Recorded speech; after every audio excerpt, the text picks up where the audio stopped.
Meus amigos da TV Ibis, boa noite. Boa noite aos amigos de Goiânia e de Brasília. Estamos iniciando a nossa 11ª aula do curso Sonho, um poema do infinito. Essa aula é uma aula gravada. Nós tivemos de gravá-la devido a um compromisso que nós temos essa semana. E aí gravamos e aproveitamos a nossa gravação para pegar o máximo de sonhos que nós haviam sido mandados para nós há muito tempo. E também pegando perguntas sonhos, coisas que as pessoas querem saber.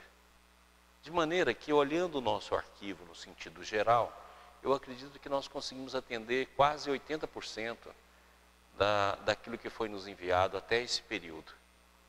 Dessa feita, nós esperamos que a gente possa, de alguma forma, contribuir para o processo do autoconhecimento e da modificação íntima, diante de tudo aquilo que nós temos falado em relação ao sonho. São sonhos que nós vamos tratar hoje de diversas qualidades, de diversos sentidos, mas todos eles voltados muito para dentro das pessoas. Inclusive as pessoas que vão ouvir os seus sonhos, são sonhos delicados, que mexem com problemas muito íntimos. Então eu espero de que na nossa abordagem nós podemos fazê-la no sentido progressivo, e não no sentido retrógrado. Quando nós olhamos para os nossos defeitos, olhamos para as nossas dificuldades íntimas, nós muitas vezes vamos para a crítica, vamos para o complexo de inferioridade, vamos para a negação, vamos para a sublimação. Mas diante da realidade que o sonho nos coloca, eu costumo brincar que o sonho nos deixa nu, porque mostra exatamente a nossa realidade.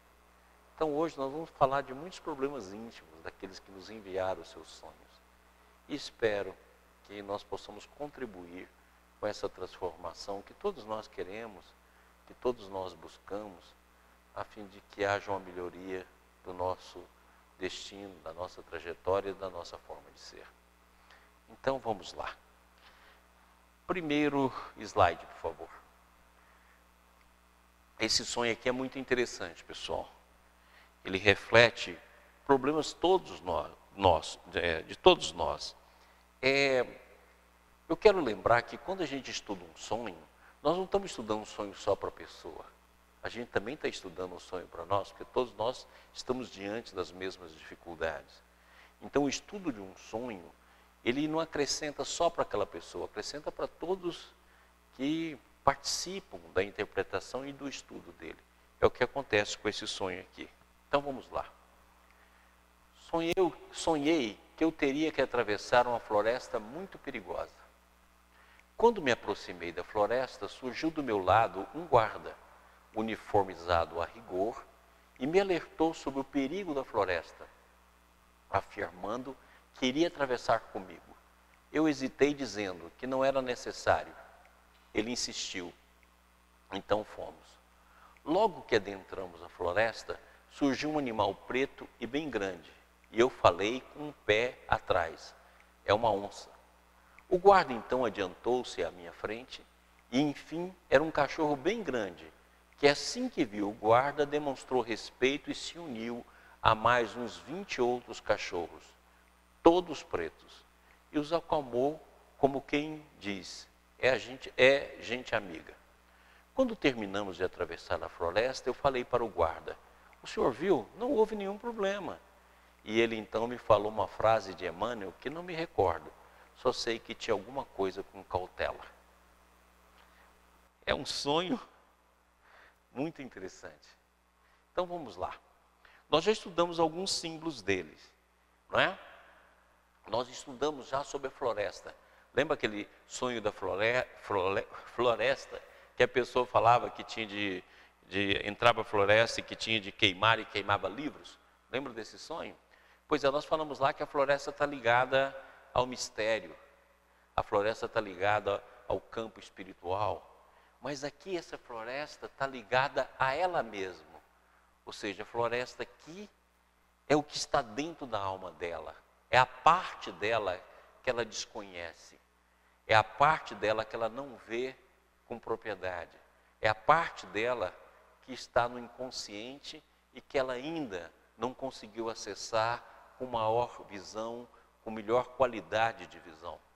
Então essa floresta não é só o mistério, não é só a espiritualidade, não é só aquilo que vai além da nossa própria mente, mas é acima de tudo aquilo que está nela mesma e que ela agora está diante desse processo e está conhecendo. Por isso que é uma floresta muito perigosa. Nós temos muito medo de nos conhecer. Nós preferimos a fuga. Nós preferimos as coisas menores. Então, diante de algo, a gente perde o foco. Diante daquilo que é essencial, nós perdemos o foco. O Krishnamurti tem um estudo muito interessante que ele fala assim: as pessoas ouvem o essencial e fazem perguntas na tentativa de fugir daquilo que é essencial. Por isso que a floresta é muito perigosa, porque a floresta é ela mesma. A floresta é aquilo que está dentro da alma dela, aquilo que ela tem dificuldade de ver e de enxergar. Quando me aproximei da floresta, surgiu do meu lado um guarda, uniformizado a rigor. Pessoal, esse guarda, ele tem a mesma conotação do gênio, ele tem a mesma conotação dos aspectos superiores da alma. Esse guarda representa a parte espiritual, representa a intuição, representa a percepção superior que a pessoa carrega dentro de si como potencialidade. Então o guarda aqui funciona igualzinho um gênio, o gênio da lâmpada, o espírito, as figuras arquetípicas como o velho sábio, que vem até a pessoa no sentido de auxiliá-la. Então esse guarda nós vamos interpretar aqui como a intuição, ou seja, aquilo que nos permite ver além da razão. Mas olha só o que ela está fazendo com a intuição dela. Ela uniformiza a rigor, ou seja, ela pega a parte que poderia ser intuição, ser livre para ver e para compreender a si mesmo. E lembra quando nós estudamos aqui as qualidades superiores para que a gente possa ter uma visão ampla da vida e de forma direta? A intuição é o principal elemento. Ela coloca a intuição jungida à razão, jungida ao superego, jungida aos preconceitos, jungida aos limites do conhecimento dela. Em vez da intuição ser livre, em vez da intuição se abrir, ela coloca a intuição como uma percepção limitada. Por isso que o guarda está de uniforme. E por isso que o guarda está vestido a rigor. Ou seja, a intuição dela, que é o elemento principal para que ela possa se auto-enxergar, ela está organizada pelo campo da mente e organizada pelo campo da razão e sofre a influência do superego e sofre a influência de todo o campo cultural e de conhecimento dela. Ou seja, não é uma intuição livre. E me alertou sobre o perigo da floresta.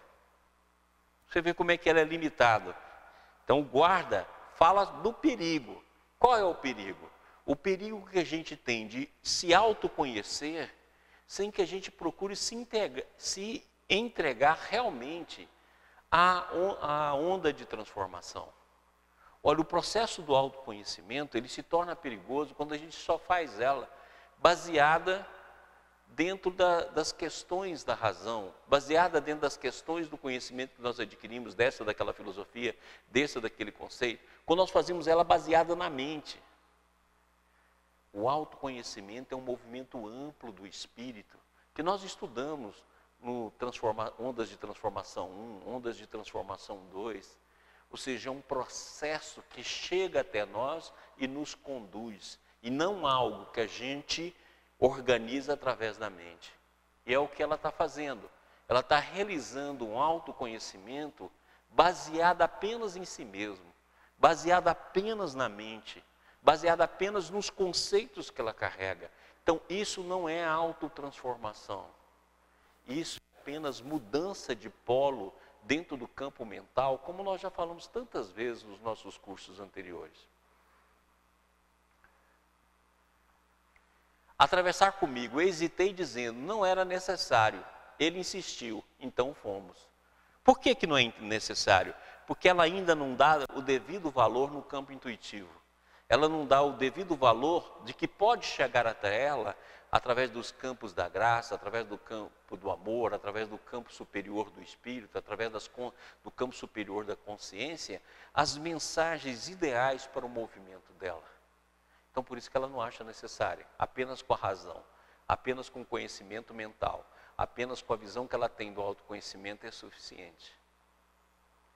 Surgiu e ele insistiu, então fomos. Logo que adentramos a floresta, surgiu um animal preto e bem grande. E eu falei com o pé atrás. Olha que bacana isso aqui, ó. Surgiu um animal preto. Ou seja, esse animal preto é o símbolo da sombra no seu sentido negativo. E olha por que é animal? Porque isso não veio ainda com consciência maior dentro do campo da mente. Ela ainda está na visão primária, ela já consegue ver, mas vê na forma de animal. Ela não consegue ver no sentido mais amplo, por isso que a forma ainda é animal. E olha só, quando ela vê, ela tem um pé atrás. Ou seja, ela tem dificuldade de ver os próprios defeitos. Tem dificuldade de ver a própria sombra.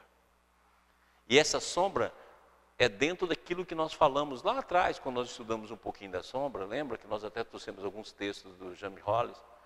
É a sombra no seu sentido negativo, no seu sentido pessoal. Aí ela tem um pé atrás. É uma onça. Esse pé atrás faz o quê? Ela desfoca da realidade, ela amplia. É uma onça, ou seja, na hora que ela vê um defeito dela, ela fica com extrema dificuldade, porque quando ela vê o defeito, ela exagera o defeito e tem medo do próprio defeito. Ou seja, é uma onça. Não, se nós olharmos para ele, nós seguirmos realmente, enfrentarmos o nosso defeito, nós podemos ver realmente o que ele é, e não aquilo que a gente acha que ele é.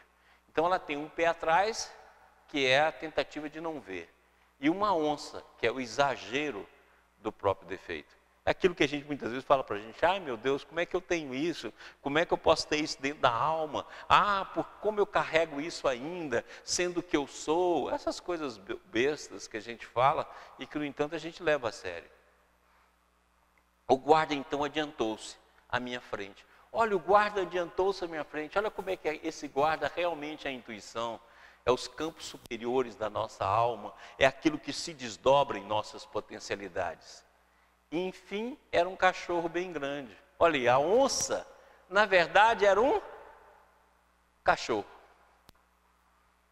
Não era nada do que se pensava. Então, aquilo que se valorizou, aquilo que teve uma hipertrofia, na verdade, era um cachorro. Isso quer dizer o quê? Que ela já conhece os defeitos, que ela já conhece esses defeitos que estão sendo estudados, que ela já tem uma certa informação, não é tanta floresta assim, não é tanta escuridão como eu abordei no início da interpretação do sonho. Ela já conhece, ela já tem um certo conhecimento, porque o cachorro é um animal domesticado, o cachorro é um animal que está em casa. E, consequentemente, ela já tem um certo conhecimento. E olha lá o que diz. Um cachorro bem grande, que assim que viu o guarda demonstrou respeito e se uniu a mais uns 20 outros. Então o sonho chama a atenção dela, que dentro de um defeito tem 20 outros defeitos semelhantes. Lembra quando nós estudamos o espectro da inveja, o espectro do medo, o espectro do poder, o espectro da culpa, o espectro da negação, o espectro da revolta? Você lembra que dentro do espectro abria para uma série de outros defeitos, para uma série de outros processos que está dentro desse espectro? É exatamente isso que está mostrando aqui, ó. Dentro do espectro do defeito dela, representado pelo cachorro, tem 20 outros. 20 outras tendências que estão agrupadas dentro de um espectro de um defeito. Ok? É isso que ela mostra, o sonho mostra aqui. Agora, olha só interessante. Assim que viu, o guarda demonstrou respeito e se unia a mais uns 20 outros cachorros, todos pretos, e os acalmou, como quem diz, é gente amiga. Olha só que interessante. Em vez da intuição abrir o campo pessoal dela, para que a gente possa ter uma observação mais clara daquilo que está dentro da nossa alma, para que ela possa ter uma visão mais exata do que vem conduzindo a vida dela dentro da trajetória que ela possui. Olha só o que acontece. Ela transforma a avaliação dela em conhecimento que não muda. É como se a gente soubesse dos nossos defeitos, de vez em quando a gente analisa, de vez em quando a gente fica triste por vê-los, de vez em quando a gente percebe de uma melhor maneira, mas a gente racionaliza. E quando a gente racionaliza, nós fazemos o quê? Ao racionalizar, a gente deixa de observar, a gente deixa de transformar, a gente deixa de encontrar a mudança que a intuição, que a busca interior poderia nos dar. Quando terminamos de atravessar a floresta, eu falei para o guarda, o senhor viu? Não houve nenhum problema. Olha como é que a mente racional se considera superior à mente intuitiva. Olha como a mente e o conteúdo de conhecimento que tem na mente considera superior àquilo que ela pode receber pela vivência íntima. Ou seja, viu que não tinha perigo? Quer dizer, eu que estava certa, a minha razão, o meu conhecimento, aquilo que eu já adquiri, a minha experiência, que estava correta. Quando a intuição tinha um campo muito mais amplo para mostrar e que não conseguiu. Por quê? Porque ainda está bloqueada dentro do campo da percepção íntima. E ele então me falou uma frase de Emmanuel que não me recordo, só sei que tinha alguma coisa com cautela. Olha que legal. Olha, toma cautela com aquilo que você está pensando. É como Jesus disse a Judas, né? Cuidado com a sua bolsa. Então eu poderia dizer o mesmo aqui, ó, cuidado com a sua mente. Porque todo o processo de autoconhecimento que você está desenvolvendo é um conhecimento preso dentro da mente. É um conhecimento ainda preso dentro do campo da razão. É um conhecimento preso dentro de conceitos doutrinários. É um autoconhecimento baseado apenas no campo da mente, sem entrar no movimento do espírito de maneira completa. Então vamos lá, próximo slide. Aqui eu selecionei algumas imagens para que esse sonho pudesse ser materializado. A floresta, que no caso dela aqui é a floresta interior, o mundo desconhecido íntimo, aquilo que ela não consegue ver, aquilo que vem da sombra, por isso que eu coloquei uma floresta negra para a gente observar. Aqui o gênio, que esse gênio está preso na razão, esse gênio está preso no conhecimento, esse gênio está preso na experiência, então ele não pode ser, por isso que eu coloquei essa calça branca aqui para mostrar que se ele não tivesse uniformizado pelo superego, pelo ego, pelos conceitos da mente, ele poderia ser uma intuição pura. Mas a intuição que começa a se manifestar nela é vestida dos conceitos que ela carrega, é vestida de todos os processos que ela traz na alma. Aí depois ela vê uma onça, ou seja, pé atrás. Ou seja, tem extrema dificuldade de ver o próprio defeito. E quando vê, exagera o poder dele. Aquelas pessoas que exageram o poder do obsessor, que exageram o poder da maldade, que exagera o poder das influenciações, que exagera o poder dos vícios, etc. Vê altamente exagerado. Mas ela pega e nota que na verdade é um cachorro. Um cachorro que é o espectro do defeito. Ou seja, o cachorro é um símbolo da sombra. O cachorro é um símbolo desse movimento. Símbolo que diz para ela, olha, você me conhece, é um cachorro, é um animal doméstico. Só que ele, dentro do espectro do defeito, que o sonho não diz o que é, mas que a gente consegue mais ou menos prever, existe 20 outros, que eu coloquei aqui representados por essas figuras, para que a gente possa entender que dentro do espectro, assim como nós fizemos o espectro do poder, assim como nós fizemos o espectro da culpa, espectro do medo, espectro da inveja, espectro da negação, o espectro da revolta. Dentro desse defeito, que é a marca daquilo que a vida está querendo mostrar para ela, tem 20 outros. E quem acalma esses cachorros, que vai se ligar lá, é o gênio, que aqui está representado, né, por outro homem, que eu não achei uma figura muito exata, mas ele que acalma, certo? Mas, no entanto, ela acha que a experiência dela é suficiente e não se abriu ainda para a intuição. Então, o que esse sonho nos mostra? O que esse sonho nos ensina? Esse sonho é espetacular nesse sentido, que ele nos mostra que o autoconhecimento tem de ser feito dentro de uma onda de transformação que parte do espírito, que é refletida pela consciência, que chega no campo coletivo mental até chegar na nossa mente. E esse processo tem de ultrapassar os cinturões de imagens que nós construímos através do tempo. Se nós ficarmos presos nesse cinturão de imagem, a única coisa que nós vamos fazer é mudar de polo. A nossa mente é A, estamos no polo A. Aí trazemos a nossa mente para o polo B e achamos que mudamos. É aquele autoconhecimento que eu falei tanto, desde os primeiros cursos nossos, desde o curso de personalidade, que é o conhecimento das listas de supermercado da mente.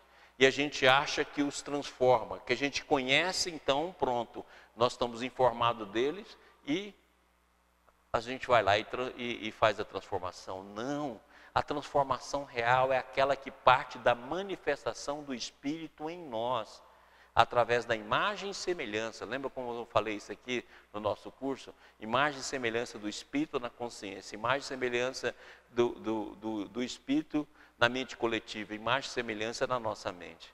Então, se nós não fizermos essa transformação, e essa transformação tem como elemento principal a intuição, nós vamos ficar presos, nós vamos atravessar a floresta do que somos, a floresta negra do que carregamos, vamos atravessar e vamos racionalizar, sem levar a nenhuma mudança. Quando a gente chegar no fim da floresta, a gente não provocou nenhuma mudança em nós, porque a gente passou a racionalizar, a gente passou apenas a observar, adestrar os nossos defeitos, sem que ele transforme pela onda de transformação que vem pelo Espírito. Em outras palavras, a gente não surfa a onda, a gente fica preso apenas no conteúdo nosso e no nosso próprio conteúdo íntimo.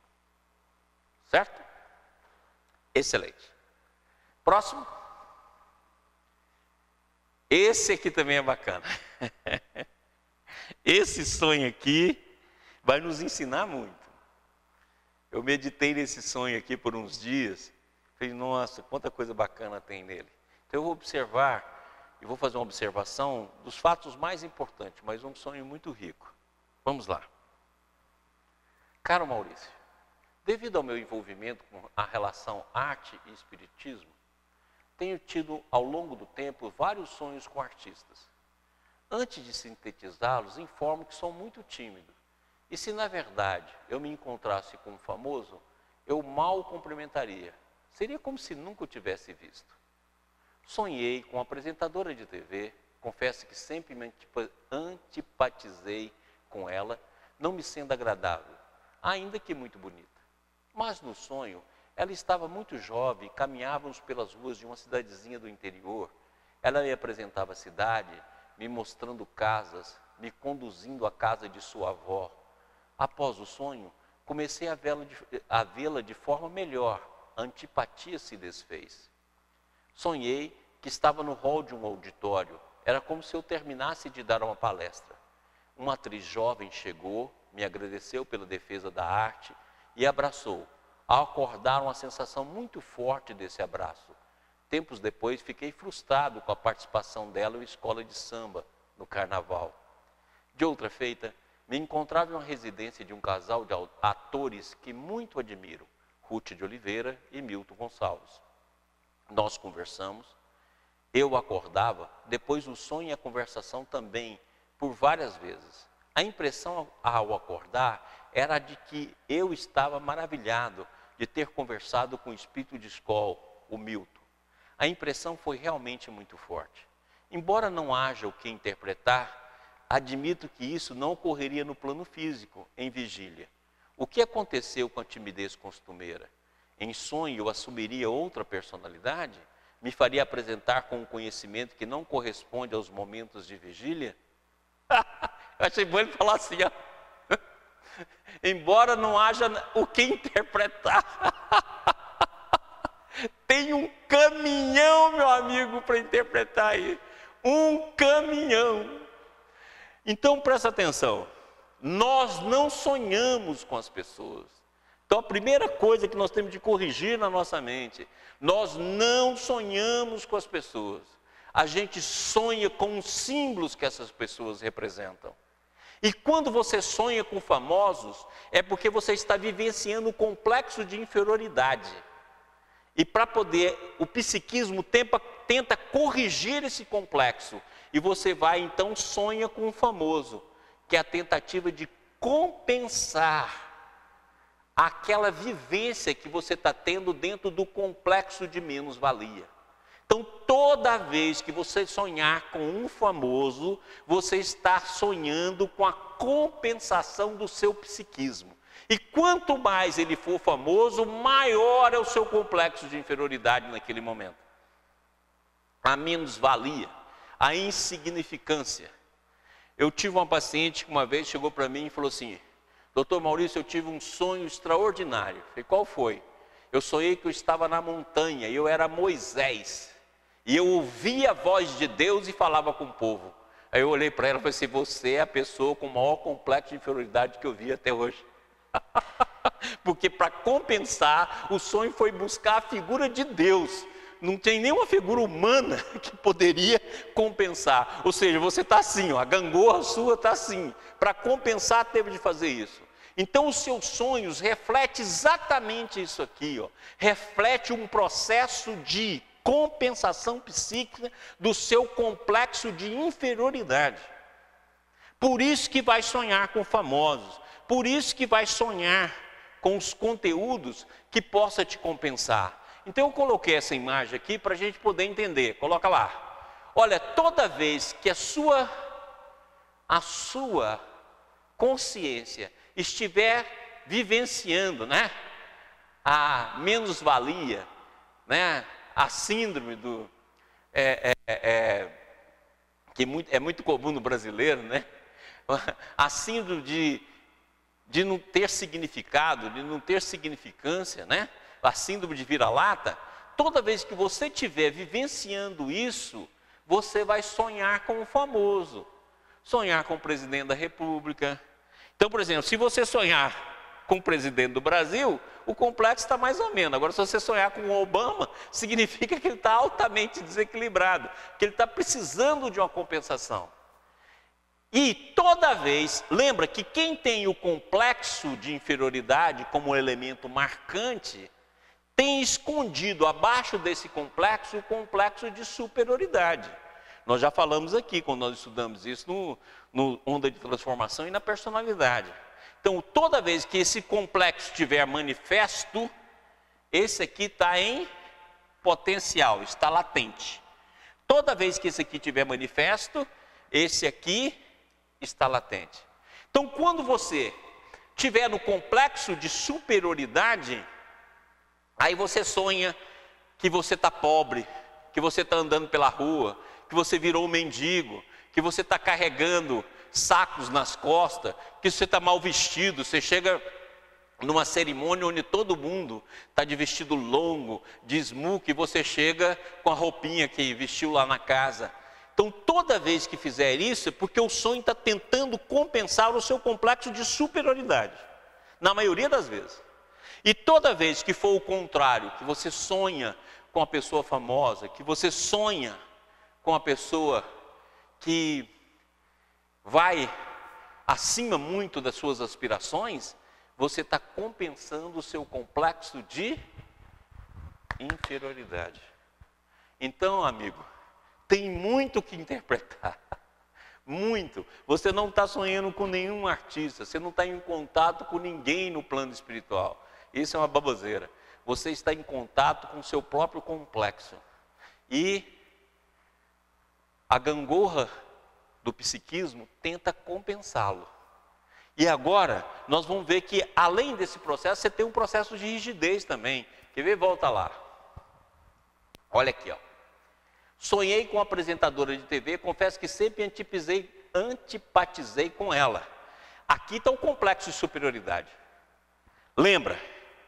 Quando o complexo de inferioridade se manifesta, o complexo de superioridade está latente.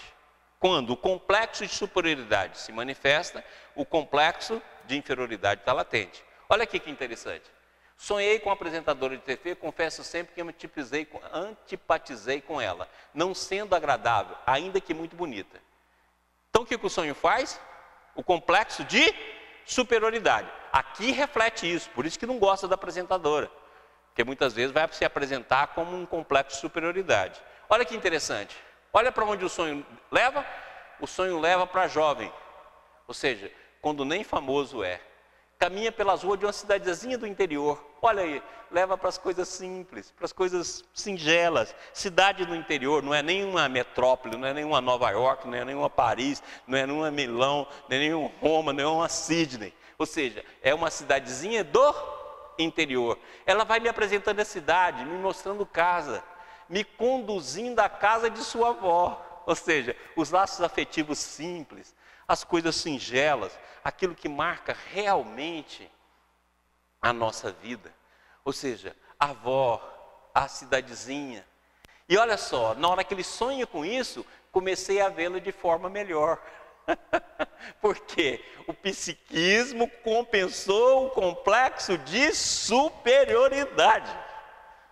Como o psiquismo compensou o complexo de superioridade, ele olha para aquilo que antipatizava ela antes, que na verdade é uma projeção. Toda vez que a gente antipatizar com pessoas que a gente não conhece, que a gente vê pela TV, etc., isso é uma projeção de conteúdos pessoais. E aí, ele já se desfez. Por quê? Porque o sonho pegou o complexo de superioridade e tornou singelo. Já nesse sonho aqui, ó, estava no auditório, uma atriz chegou e me agradeceu. Aqui está a rigidez dele, olha que interessante. Depois fiquei frustrado com a participação dela em uma escola de samba no carnaval. Pô, que importância isso tem. Mas aqui está a rigidez. Aqui está o complexo de superioridade. Aqui está a rigidez de julgamento. Aí depois vem o complexo de inferioridade. Então esse primeiro sonho aqui, ó, é o complexo de superioridade. Nesse aqui, essa fala dele é a rigidez de julgamento. E aqui, ó, está o complexo de inferioridade. Tanto é verdade que quando ele sonha, como é que ele diz? Que olha que bacana. De outra feita, me encontrava na residência de um casal de atores que muito admiro, Ruth Oliveira e Milton Gonçalves. Nós conversávamos, eu acordava, depois do sonho a conversação também, por várias vezes. A impressão ao acordar é que eu estava maravilhado de ter conversado com o espírito de qual? O Milton. A impressão foi realmente muito forte. Por quê? Está compensando o complexo de inferioridade. Aqui, complexo de inferioridade. Nessa fala, a rigidez. Em cima, o complexo de superioridade. Embora não haja o que interpretar, sinto muito. Tem uma jamanta de interpretação. Se nós vamos estudar cada símbolo desse aqui devagar, é uma jamanta. Admito que isso não ocorreria no plano físico, em vigília. Exatamente, a timidez não deixa. É por isso que o sonho compensa. Então volta na imagem. Então toda vez que você, nós, qualquer um de nós sonharmos com famosos, lembra, é uma tentativa do psiquismo de compensar a nossa menos-valia, o nosso complexo de inferioridade. E toda vez que a gente estiver em situações de vexame, em situações de pobreza, em situações de falta, ele está compensando o complexo oposto dentro do sistema binário, onde a inferioridade sempre vem com a superioridade latente e a de superioridade que sempre vem com a inferioridade latente.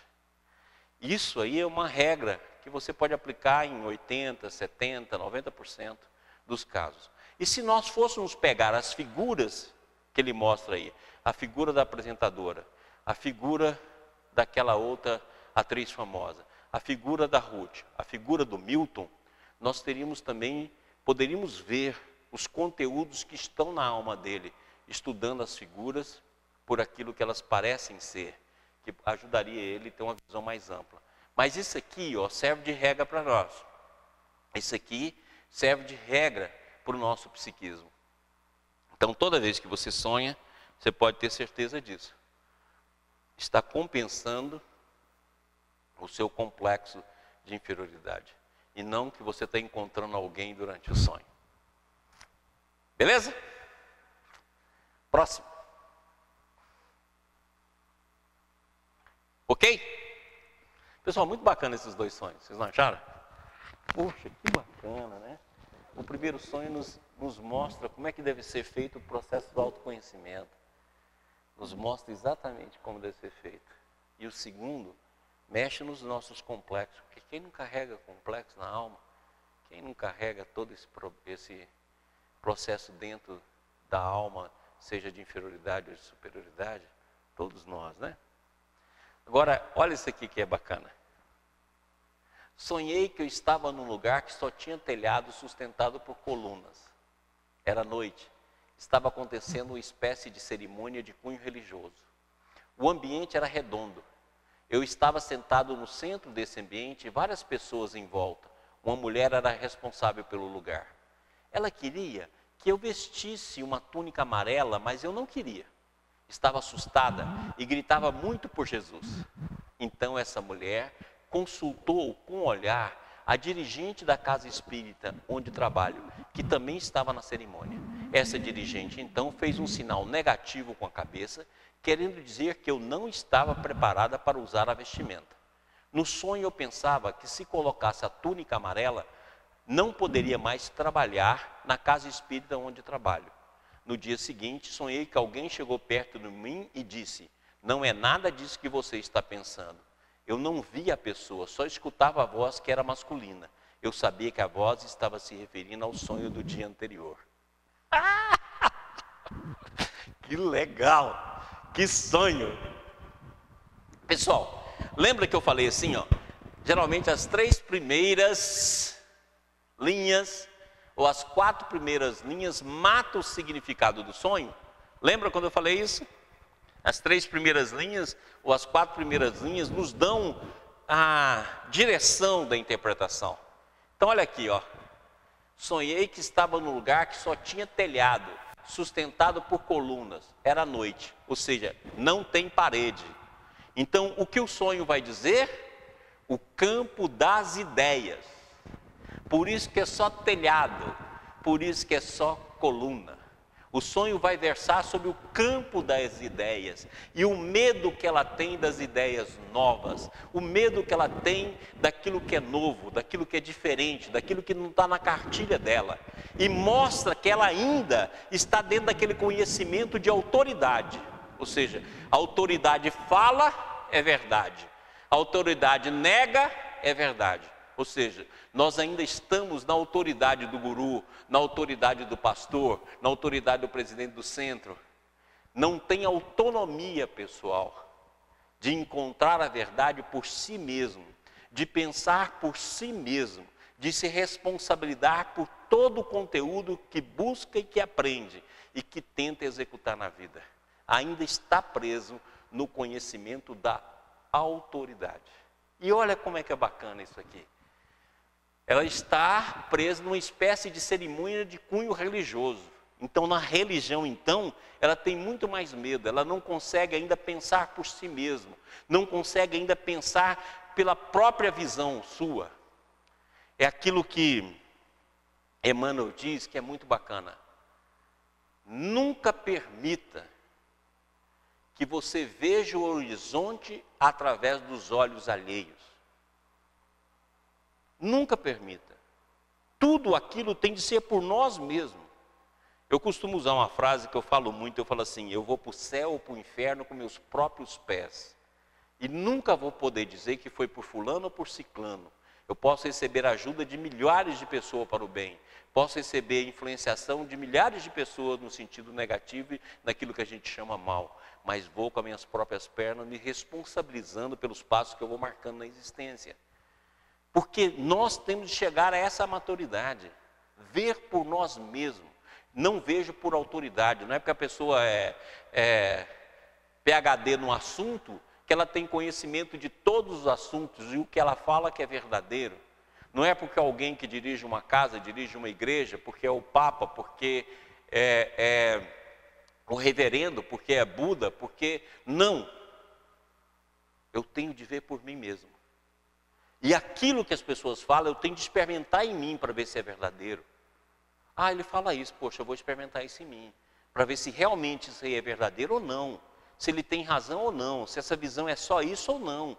Porque se a gente não experimentar em nós mesmos, nós nunca vamos ter autonomia de fazer as nossas próprias escolhas, de fazer o nosso próprio caminho.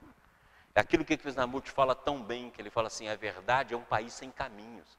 Ou seja, você que tem de fazer, você que tem de realizar, você que tem de buscar o trieiro que te pertence, você que tem de percorrer essa visão. Por isso que Jesus foi tão claro, eu sou o caminho, vinde a mim. É você que tem de ir. Vinde a mim. Ou seja, você tem de ir com você. Não faz assim, alguém te traga, alguém te carregue. Não, vinde a mim. Você andando por você mesmo, vinde a mim. É assim que é o processo. E aqui mostra a extrema dificuldade que ela tem com a ideia nova, com aquilo que não está ainda permitido, por aquilo que a autoridade, seja ela qual for, ainda não sancionou. Olha o medo que ela tem. Por isso que fala aqui, ó, o ambiente era redondo. Por que redondo? Porque o sonho está querendo mostrar para ela a visão de totalidade, né? O círculo, assim como o quadrado, ele representa como símbolo da totalidade, sendo que o círculo é uma visão de totalidade muito mais ampla, né? Porque é a esfera perfeita, é o símbolo que mostra o processo amplo do conhecimento. E aí, eu estava sentado no centro desse ambiente e várias pessoas em volta. Uma mulher era responsável pelo lugar. Ela queria que eu vestisse uma túnica amarela, ou seja, vestisse uma nova túnica, tivesse uma nova visão sobre a vida, tivesse uma nova percepção da existência, tivesse uma nova percepção da verdade, olhar pelos próprios olhos, ter a concepção e a experiência em si mesmo, não mais nos outros. E na hora que ela quer isso, olha o que acontece. Mas eu não queria, estava assustada e gritava muito por Jesus. Olha o medo. E o mestre ainda que aguentou a projeção, né? Olha o medo do novo, olha o medo de ter de decidir por si mesmo, o medo de aceitar o próprio destino, o medo de aceitar as próprias consequências, o medo de fazer as escolhas. Olha o medo. Então essa mulher consulta com o olhar a dirigente da casa espírita onde trabalha. Ou seja, não é ela que tem de decidir, não, é a dirigente.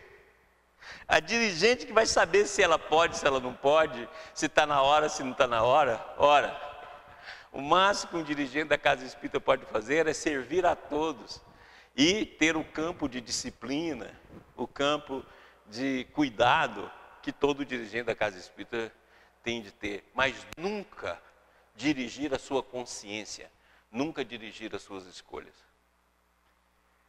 Que também estava na cerimônia, essa dirigente então fez um sinal negativo com a cabeça, querendo dizer que eu não estava preparada para usar a vestimenta. Não é você que sabe, não, é a dirigente. Então isso está mostrando outro problema para a gente. Se no primeiro sonho mostra um processo de autotransformação baseado apenas na mente, afastado da intuição do fluxo, se no segundo mostra as compensações dos nossos complexos, esse terceiro mostra a ausência de decisão, de experimentação e de visão da verdade no sentido mais amplo. Ela tem essa condição, mas ela não exerce, porque ainda está presa na autoridade, e a autoridade dos outros. E o que os outros falam sobre ela que é verdadeiro, e não o que ela encontra em si mesma. No sonho eu pensava que se colocasse a túnica amarela, eu não poderia mais trabalhar na casa espírita. Ou seja, se eu tiver um pensamento contrário àquilo que a casa espírita tem como verdadeiro, ou aquilo que a casa espírita carrega como princípio, eu estou fora da casa espírita. Imagina, nós estamos agora na época da síntese. Quem não for para a síntese pertence ao passado. E essa síntese é abrangente, essa síntese é ampla. Não está presa nas concepções humanas. Por isso que é doutrina dos espíritos, não é doutrina dos espíritas. E o espírito sopra onde quer. No dia seguinte, olha bem que bacana, olha, ela teve esse sonho, deve ter feito alguma interpretação, algum conteúdo, mas olha só como é que a vida é bacana. No dia seguinte, sonhei com alguém que chegou perto de mim e disse, não é nada disso que você está pensando. Ou seja, o que você está pensando não é nada disso, seu sonho está dizendo outra coisa. Seu sonho está querendo dizer que você precisa tirar suas amarras, você precisa tirar as suas muletas, você precisa tirar as suas bengalas, você precisa abandonar as suas cadeiras de roda e andar com as próprias pernas, fincar o pé no chão e se responsabilizar pelo conhecimento e pela busca interior. Então, muito bacana, principalmente esse final, né? Não é nada disso que você está pensando. E diga a verdade, gente, se a gente não faz isso aqui. Diga se a gente não faz isso. Olha se esses 3 sonhos não estão relatando coisas íntimas nossas. Olha se nós não fazemos exatamente isso que está sendo mostrado nesses sonhos tão interessantes, tão ricos. Próxima imagem? Aqui, ó.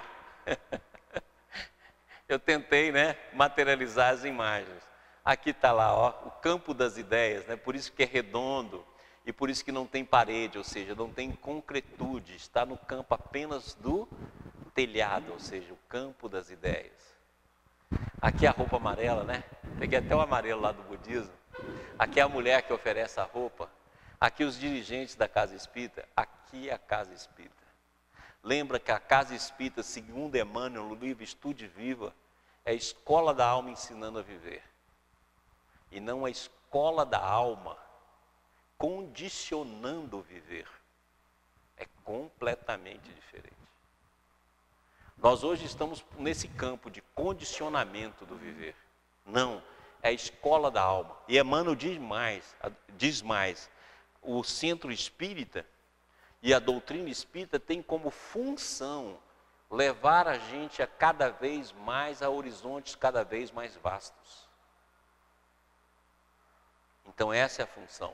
E não de nos condicionar, como acontece muito hoje no nosso processo de vivência dentro das tarefas e da lida espírita. Muito bem. Que sonho, hein, pessoal? Muito bacana. Ótimo. Olha, hoje foi uma canseira, né? Você vê que cansa a gente interpretar, né? Não é fácil, não. A gente cansa porque exige muito psiquismo, porque fala de coisas que estão na nossa alma. Agora, olha esse aqui. Esse aqui também é muito legal. Olha que bacana isso aqui. Estou em uma vila, lugarejo, já conhecido por mim de tempos e sonhos outros anteriores. O lugar é composto por 2 ruas. Uma acima, com casas muradas e construções organizadas, a rua é reta. E cada casa possui muro baixo, portão, flores e a rua é arborizada. Na rua de baixo existem 3 casas à direita e 3 à esquerda. Mas esse terreno são do tamanho de chácara, com casas, espaços vazios, não murada, dividido por plantas de porte médio, roseiras e arbustos. A disposição dessa rua é abaulada e no centro do terreno, desses 6 terrenos, há apenas uma estrada de entrada e saída, de chão batido, como toda a extensão da rua, de barro de cor clara. Estou em frente à saída e me despedindo com certa tristeza e saudosismo. E ao meu lado, há uma moça sorridente e silenciosa que me acompanhava.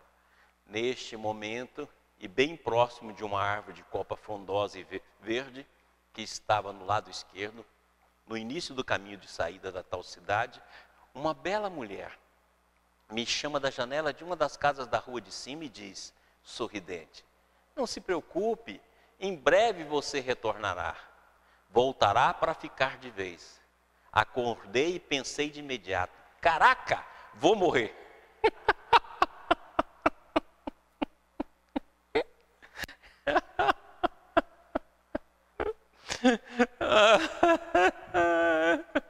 Esse aqui é muito bacana, né? Vou morrer, você vai voltar.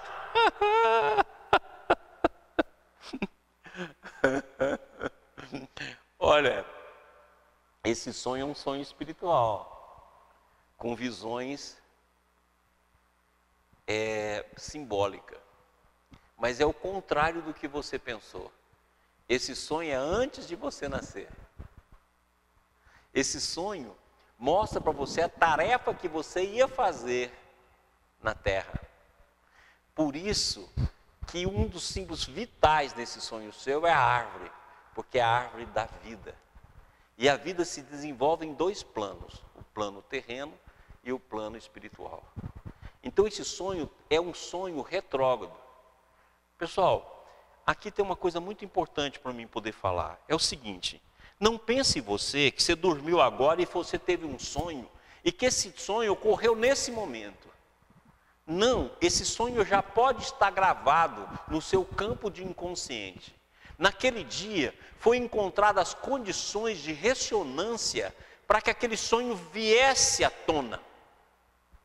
Então muitas vezes você está tendo um efeito retrógrado, tipo esse que é explicado também na física quântica. Ou seja, algo do presente que trabalha lá no passado. Então esse sonho não quer dizer que você vai morrer. Você pode até morrer. Não está aqui em mim dizer que você não vai morrer agora. Mas esse sonho quer dizer antes de você partir, antes de você vir, quando você for enfrentar isso aqui. Ele está falando do seu destino. Ele está falando da sua tarefa. Ele está falando da sua função na vida. Então esse sonho representa para você uma pedra angular na sua existência. Ele deve ser seguido com muito critério, com muito cuidado, porque ele mostra exatamente o que você tem de fazer. É um sonho espetacular. Quando eu li o seu sonho, eu falei: meu Deus, te deu um roteiro para falar assim: minha filha, não erra não. Você vai descer, vai reencarnar, você vai voltar para o mundo físico. E olha o que você tem de fazer. Então vamos lá. Um local já conhecido por mim, de tempos e sonhos outros, anteriores. Por quê? Porque a mensagem do sonho é sempre uma continuidade. Se esse sonho é tão importante, se esse conteúdo é tão importante, é lógico que você já teve flash, é lógico que você já teve sonhos, é lógico que você já teve conteúdos tentando mostrar para você: olha, o caminho da sua vida é esse. Não saia desse caminho, percorra esse caminho, faça o melhor que você puder nesse caminho. Ou seja, esse sonho está descrevendo a sua trajetória, uma trajetória sua antes de você nascer, do qual você foi preparada para ela. Por isso que as mulheres que estão com você estão silenciosas, estão felizes. Quer dizer, mostrando para você que a beleza, a busca, aquilo, a parte interior sua, você tem condições de atingir nessa existência. Ou seja, você tem uma tarefa que você pode realizar muito bem e que você já começou. Olha só que interessante. O lugar é composto por duas ruas. Uma acima, com casas muradas e construções organizadas. A rua é reta. Ou seja, tem uma parte das suas tarefas espirituais que você já conseguiu colocar no reto agir. Desde os tempos passados reencarnatórios, você já conseguiu colocar no reto agir, já arborizou, as casas têm muro pequeno, ou seja, as casas se comunicam, a rua é reta, porque está querendo mostrar para você o agir corretamente, o agir, o pensar, o sentir retamente. Então você já vem construindo isso de vidas passadas. É uma construção do seu terreno íntimo, uma construção dos seus movimentos interiores, da sua cidade interior. Então uma parte você já fez. Então, olha bem como é que você tem condição. Por isso que as moças estão silenciosas ou são belas e estão rindo. Uma parte você já fez.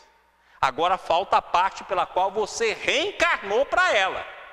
E olha só que bacana. Casas muradas de construção organizada, a rua é reta e cada casa possui muito muro baixo, portão, flores e a rua é arborizada. Então isso aqui já foi feito. Aí você reencarnou para fazer a outra parte que você ainda não fez. E olha só que bacana. Na rua de baixo existe 3 casas à direita e 3 à esquerda. Ou seja, você vai trabalhar com 6 tarefas importantíssimas. E essas tarefas são contrárias uma da outra. São tarefas complementares e duais. Você fala assim, mas como pode ser tarefa complementar e dual?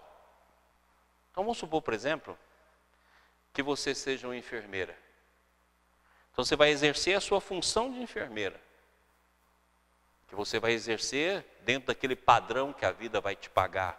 Mas você tem de fazer mais, você tem de fazer a enfermeira benemerente. A enfermeira que dá a sua ação de graça. A enfermeira que vai fazer trabalhos voluntários. A enfermeira que vai acrescentar um pouco além da cidadania. Você é um médico. Você tem de cumprir a sua função certa, adequada, a função da direita.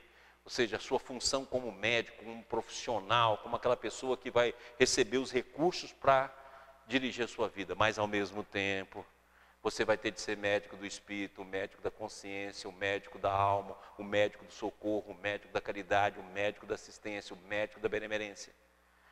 Ou seja, tudo que você construir à direita, na vida de cidadã, você tem de construir à esquerda, na vida do espírito. Tem pessoas que vêm no mundo para cumprir uma função. Aí um cientista passa 24 horas no laboratório para descobrir uma vacina, para descobrir uma fórmula, para poder explicar o universo. E a função dela é o conhecimento. Ele está aqui nessa função. Para você, você não pode cumprir só a sua função humana. Não pode cumprir só a sua função social. Não pode cumprir só a sua função ligada ao processo do mundo. Você tem de cumprir com as 2 asas. Você tem de fazer a asa do mundo da melhor maneira possível. E tem de fazer a asa do espírito, a asa da consciência, de uma maneira complementar. Então, essas 3 casas à direita e 3 casas à esquerda, é fundamental que você compreenda. Se você fizer todo o trabalho que te compete, e se fizer só do lado de cá, quando você desencarnar, você escondeu talentos. Igual aquela parábola de talento. Lembra da parábola de talento? Quem tinha 5, fez 10. Quem tinha 2, fez 4. E quem tinha 1, foi lá e escondeu. Você, se só usar esse lado da cá, mesmo que você fale assim, não, trabalho honesto, dinheiro que eu ganho, nunca roubei, nunca fiz corrupção, nunca nada, você vai ficar incompleta. Porque é os 2 lados, o lado do mundo e o lado do espírito. Nunca se esqueça disso. É sempre mais. Se você fizer só esse lado aqui, você deixou de cumprir a sua função no mundo.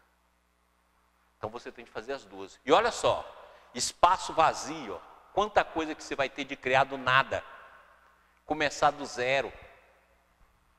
Ou seja, você vai ter de começar de espaços vazios. Difícil.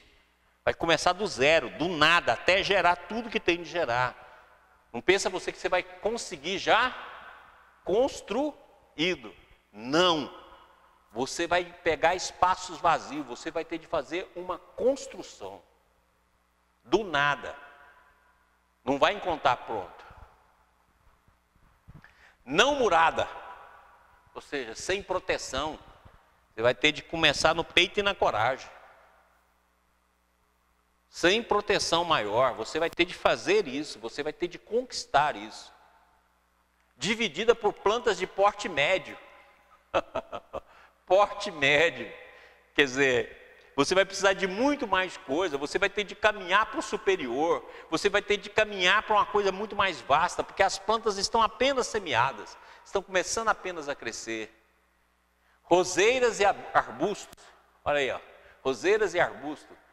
Nunca esqueça que a roseira tem espinho, né?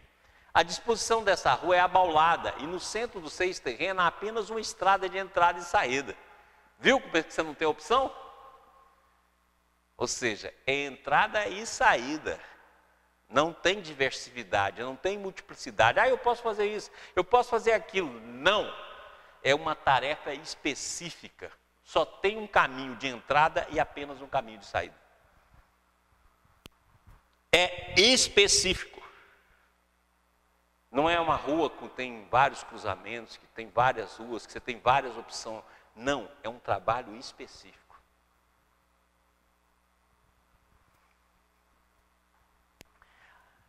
De chão batido. Quanta coisa vai ter de ser feita. O chão é batido, é vazio, é roseira, é arbusto, é planta em porte médio. Tudo a ser feito. Tudo a ser realizado. Uma parte você já fez, ó que bacana. Ele fala para você, não, minha filha, uma parte você fez, agora vamos fazer a outra que você não fez ainda. Uma parte você fez, ó, você já gastou vidas fazendo. Bacana, mas essa parte aqui é o que você tem como missão agora na terra. Essa é a sua missão. Estou em frente à saída e me despeço com certa tristeza e saudosismo. Então o que ele está querendo dizer para você? Que se você sair e você se envolver por essa paixão de fazer, por essa paixão de realizar, quando você chegar no final da vida, você vai ter saudade, você gostaria de continuar. Vamos supor que você tenha como função edificar uma obra de benefício aos outros, uma obra de benefício ao coração alheio. Então na hora que você chegar no final da jornada, você vai falar assim, não, eu não queria voltar. Eu não queria voltar para o plano espiritual. Eu queria mais tempo para me dedicar, para me fazer. Tipo aquilo que aconteceu com o Chico, né? O Chico tem uma história bacana, que ele fala assim, que ele veio para receber 20 livros. Depois o Emmanuel falou que era 38. E ele terminou com 419 ou 420, não sei mais nem o número. Então ele falava, tem um relato dele, Emmanuel me preparou para receber 20 livros, depois 38, e ele acabou em 400. É exatamente isso. Quer dizer, você vai sentir saudade. Mas olha só que bacana, você tem apoio.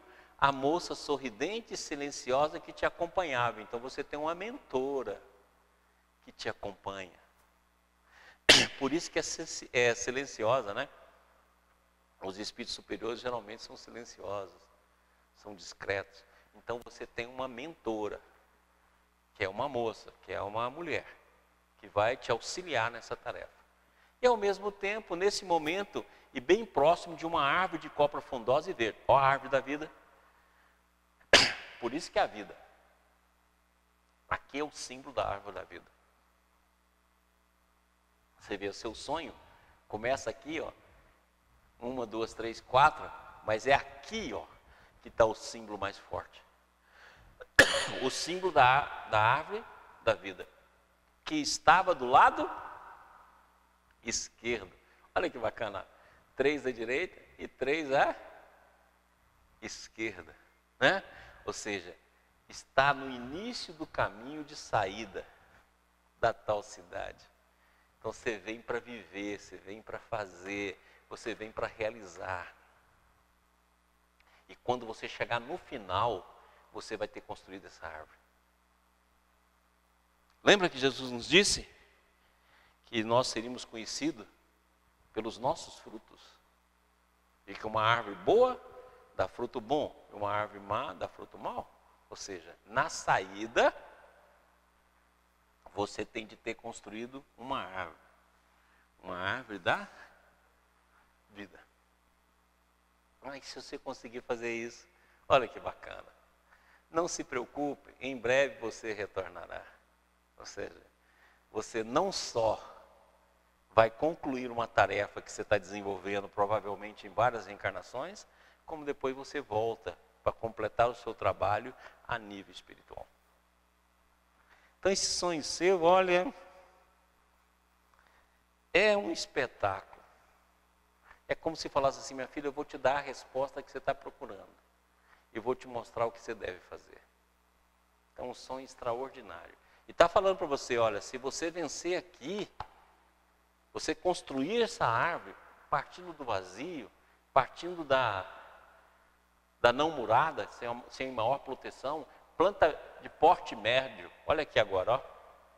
Árvore de copa frondosa e verde. Ou seja, você vai transformar o médio no superior, no pequeno no grande. Aí, se você fizer isso, você vai poder continuar isso através do plano espiritual.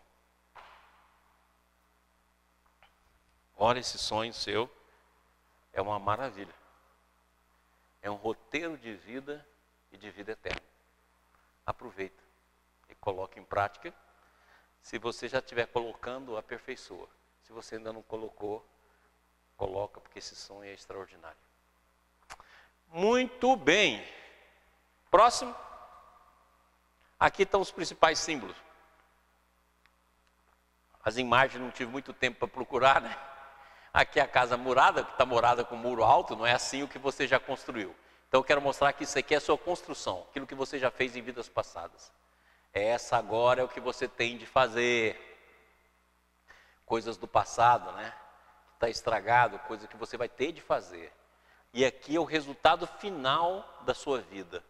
Vai construir essa parte frondosa a partir dessa realidade vazia e casas ainda muito simples. Vai contar com o apoio da mentora e vai contar com o apoio daqueles que te esperam no plano espiritual. É um sonhaço. Aqui, ó, esse é um sonho espiritual, traduzido de uma forma simbólica, mas é uma mensagem espiritual. Tipo aquele que nós vimos lá do mensageiro, que a avó fala com a neta. Então aí é um sonho espiritual que gravou em símbolo, um sonho totalmente espiritual. E fala do seu destino. Excelente. Vamos em frente. O quinto sonho. E esse quinto sonho nós terminamos a nossa aula. Depois eu vou fazer uma parte bem rapidinha aqui de algumas perguntas, mas não vai dar para dar todas. Você viu, não conseguimos interpretar 5 sonhos. Nosso horário já passou. Então eu vou interpretar o último sonho e logo depois a gente está terminando, porque olha que nós estamos com um tempo muito longo. Me empolguei, né, gente? Me empolguei lá com esse sonho do 24º. Sonhei que estava em uma casa no condomínio de uma amiga. Estava eu e a Giovana, a filha, comendo. De repente levantei para ver um acontecimento da lua lá de fora. Estava vendo ela toda prata, com laranja. Ela começou a se desfazer e caiu um pedaço bem onde eu e a Giovana estávamos sentadas. Fiquei desesperada, imaginando que tinha caído em cima dela, da Giovana, e entrei correndo. Tinha caído bem ao lado dela e não tinha pegado nela. Aí cheguei perto dela e vi que estava tudo bem com ela. Aí depois ela faz uma pergunta, a respeito dos sonhos coloridos e sonhos preto e branco, gostaria de saber. Pessoal, esse sonho aqui é uma alerta, olha, e olha que a imagem já está na imagem da lua, então significa que essa sonhadora aqui já teve vários avisos, mas que ela ainda não ouviu, que ela não fez o movimento ainda. Então vamos lá. Eu estava em uma casa no condomínio de uma amiga. Se eu estou na casa do condomínio dessa amiga, que a gente já sabe, a amiga é a parte que a pessoa conhece. Se é um condomínio, vai falar sobre a parte coletiva. E essa parte coletiva é a parte da família. Porque vai falar da família, principalmente da filha dela, a Giovana. Ou seja, o sonho vai falar sobre a parte coletiva dentro do campo familiar. E particularmente dentro do campo familiar, você e a Giovana. E olha que elas estão comendo. Ou seja, vai falar do campo do afeto. Vai falar do campo do amor que une mãe e filha. Por isso que Jesus fala, eu tenho um alimento que vós não conheceis. E também ele fala, olha, comei, essa é a minha carne. Comei, esse é meu sangue, bebei, significando o quê? Aquilo que ele tem, o fluxo divino, que é o sangue, e o corpo, que significa materialização do exemplo. Então, consequentemente, olha como é que é bacana aqui, ó. Nas duas primeiras linhas, nós matamos o sonho. Uma casa no condomínio, ou seja, campo coletivo, de uma amiga, da parte que ela conhece, e vai falar sobre a Giovana e da relação afetiva entre a Giovana e a mãe. De repente, levantei para ver um acontecimento da lua, lá de fora. Pessoal, a lua está ligada ao sonho. A lua está ligada aos afetos.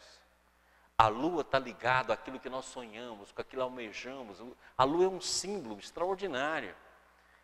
Porque um dos principais sonhos da lua, além da parte oculta, ela representa os nossos sonhos. Você pode olhar que os nossos sonhos estão todos ligados à lua. Inclusive até o dormir, né? Porque o dormir correto, não dormir durante o dia, mas é durante a noite, com o magnetismo da lua e tudo aquilo que nós estamos relacionados com a lua. Então ela está falando aqui dos sonhos. Ela começou a se desfazer e caiu um pedaço bem onde eu e a Giovana estávamos sentados. Então o que significa aqui? A mãe está projetando o futuro da filha.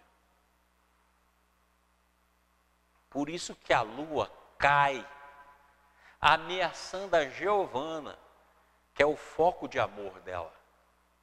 Então isso significa o quê? Lembra quando nós estudamos projeção? Nós falamos que tinha projeção de destino.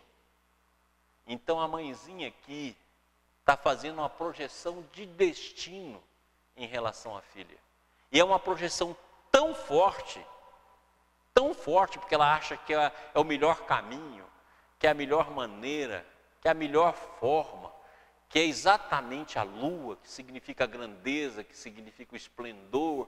Então ela está fazendo isso. Provavelmente essa projeção também pode ser uma projeção espiritual. Ela está projetando o destino da Giovana. Por isso que a lua cai, porque o sonho é dela, não é da Giovana.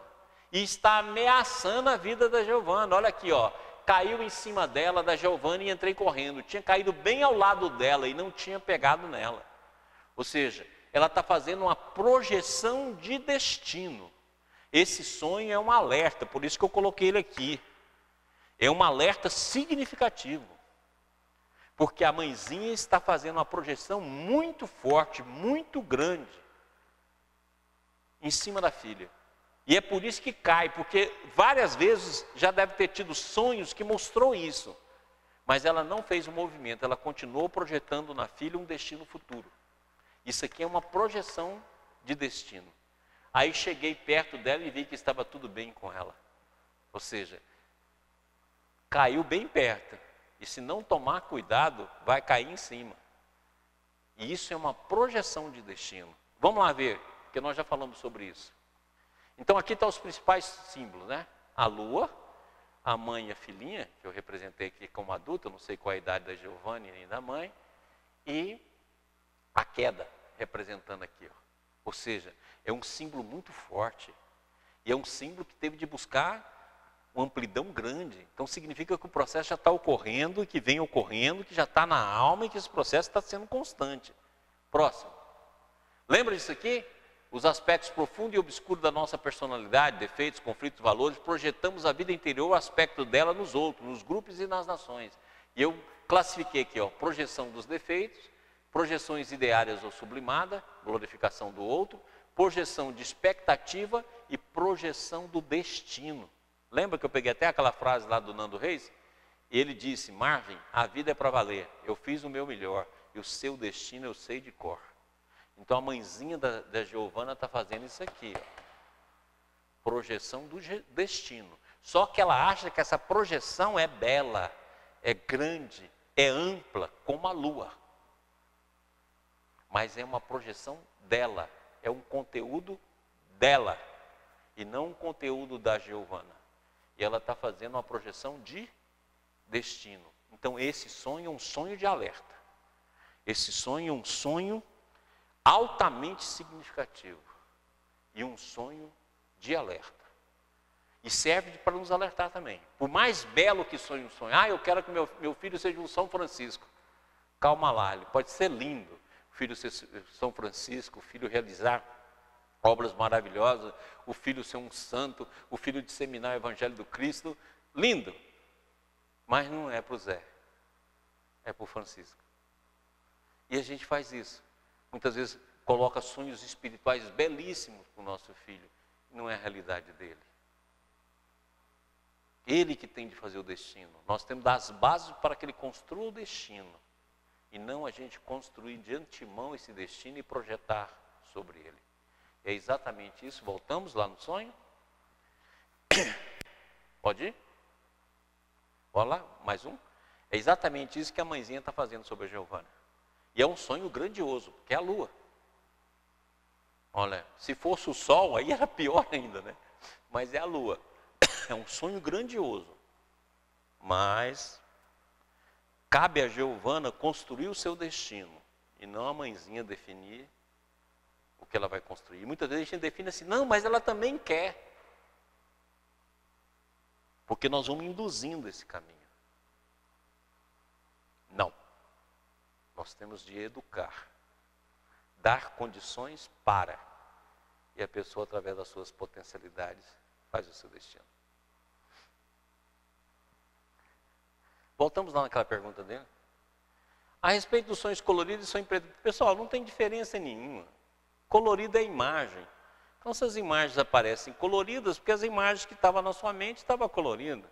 Essas imagens aparecem em preto e branco, porque as imagens que foram escolhidas dentro dos cinturões de imagem estão preto e branco. Então, não tem nada de significativo nisso. Certinho? Pessoal, eu teria mais 5 perguntas para poder mostrar para vocês. Mas você viu que eu não consegui, né? Que eu consegui apenas 5 sonhos. Então nós vamos parar por aqui, pode deixar que essas perguntas eu mostro numa próxima aula. Pode deixar que eu, a partir da 12ª, que já vai ser ao vivo, nós então vamos trazê-la. As dúvidas que vocês tiverem, por favor, manda para a gente pelo site do IBS, ou mesmo pelo meu e-mail, para aqueles que já têm o meu e-mail. Algum comentário, aquelas pessoas que nós interpretamos os sonhos, se tiver alguma dúvida que a gente possa ajudar. Então nós estamos à disposição. Acho que esses sonhos de hoje são espetaculares, porque mexeu com as coisas que a gente faz. O 24º sonho, que é o sonho reencarnatório, é um alerta espetacular. Olha como a vida dá detalhes. A vida mostra para a gente as coisas no mínimo detalhe. E a gente muitas vezes despreza, né? É aquilo que Jesus fala, a pedra angular foi desprezada. A pedra que seria a base dos arquitetos é desprezada. E a gente faz isso. As coisas divinas a gente despreza e sonha algo divino. Porque se nós pegarmos aquele 24º sonho e dar um roteiro completo para a existência da pessoa. Se nós pegarmos esse 25º, faz um alerta extraordinário para a mãe. O cuidado que tem de ter na afeição e na projeção de destino. Se nós pegarmos lá o 23º, nós vamos ver uma estrutura que está baseada dentro da nossa vida, dentro do fator do complexo, como está lá o 22º, dentro do fator da floresta, do nosso autoconhecimento. Então, é uma coisa extraordinária sonho, é uma coisa maravilhosa, que nos falam de realidades, né? O 23º, que é aquele sonho lá que a pessoa ainda tem dificuldade de decidir por si mesmo.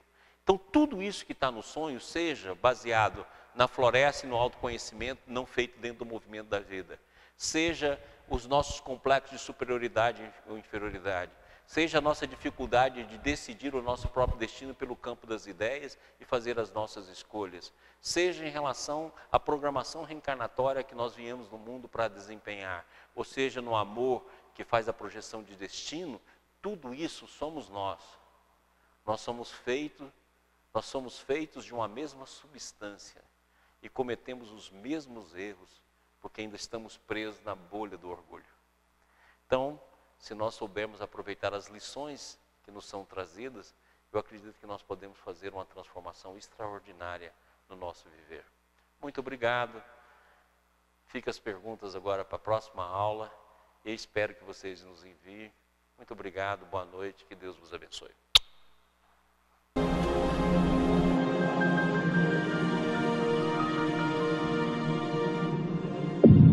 IBS Instituto Brasileiro de Benemerência e Integração do Ser. www.ibis.org